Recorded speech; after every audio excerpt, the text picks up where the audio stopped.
Since the early foundation of Porto during Roman times, the River Douro has been an important lifeline for the second largest city in Portugal.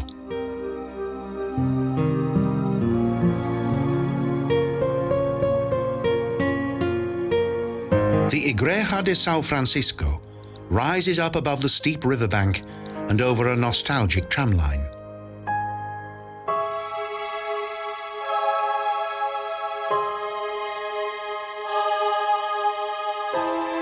On the site of a former monastery complex, little has survived the centuries. These beautiful buildings are of more recent origin.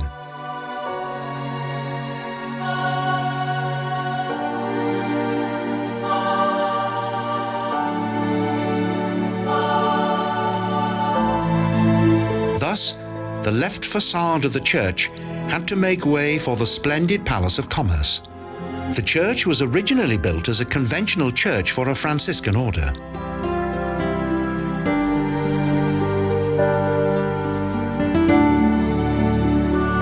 In the 14th century, the monks were determined to proceed with the construction of a monastery, but they were forced to proceed in the face of opposition from Porto's bishop of that time, Pedro Salvadores.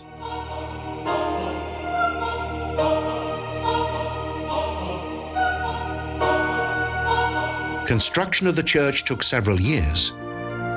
It was only under the patronage of King João I that the building was eventually completed.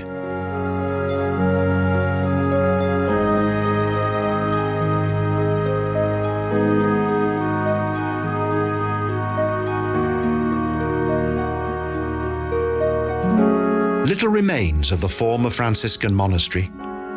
In 1832 it caught fire during a great siege.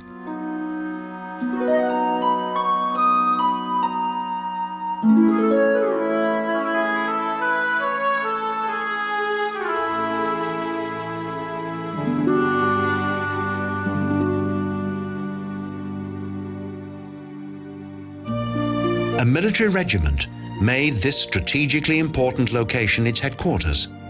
However, because of numerous battles, the monastery was completely destroyed.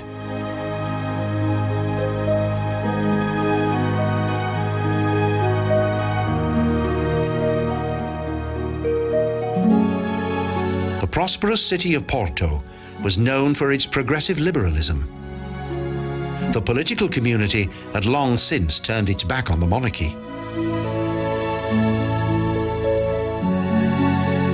Thanks to its immense wealth, the character of the town became increasingly impressive. The town was ruled over not by the aristocracy, but by successful traders.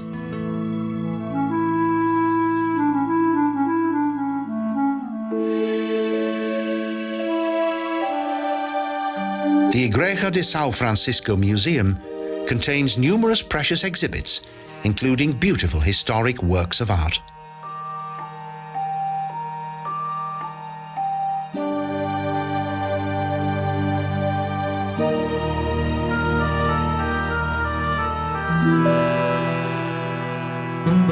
Sculptures created by various artists are displayed here.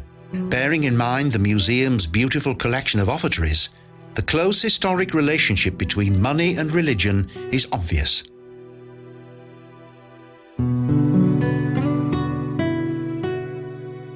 The church museum is well worth a visit, if not only for its splendid decorative design and architecture.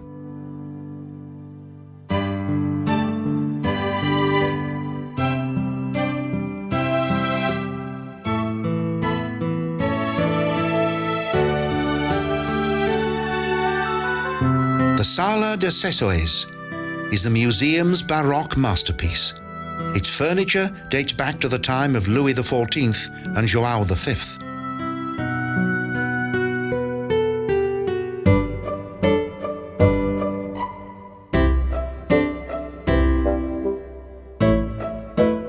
The elegant, almost exaggerated design of the hall reflects the wealth of the ancient and important trading town of Porto right up to the present day.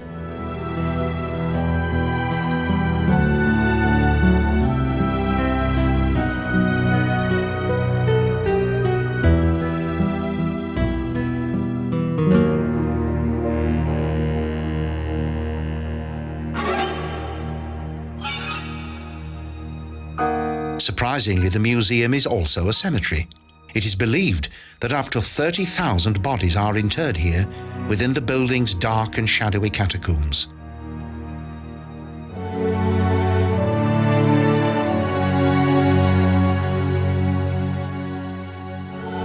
During the economic and cultural flowering period of the city, the plain Igreja de Sao Francisco of those days was transformed into a splendid building.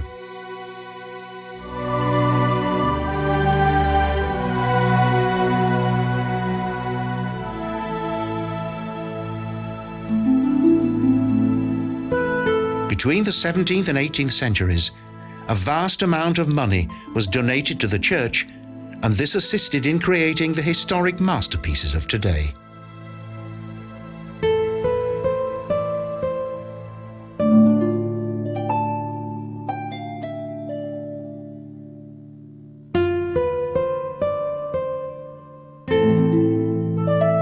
No expense was spared by the local citizens. It is thought that more than 200 kilograms of gold leaf was used to adorn the church.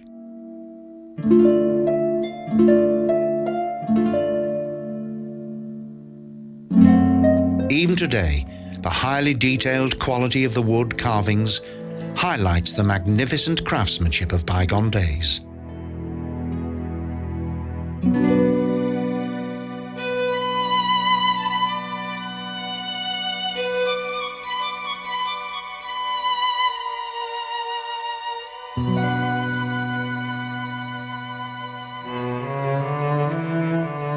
Whether the pulpit or the many paintings, the abundance of exquisite workmanship is simply astonishing and unique in the whole of Porto.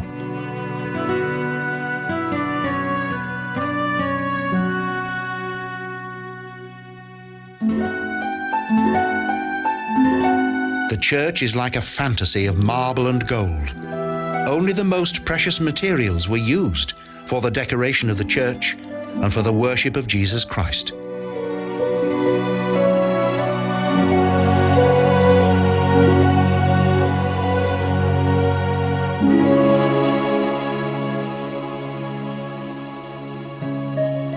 The Igreja de Sao Francisco is a uniquely precious sacred building and a monument of historic art.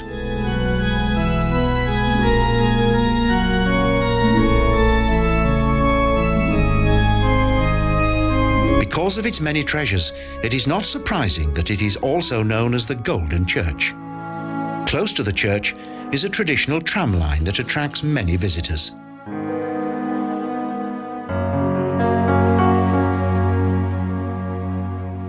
Porto's famous tram line adds a touch of nostalgia. A museum has been dedicated to this atmospheric mode of transport.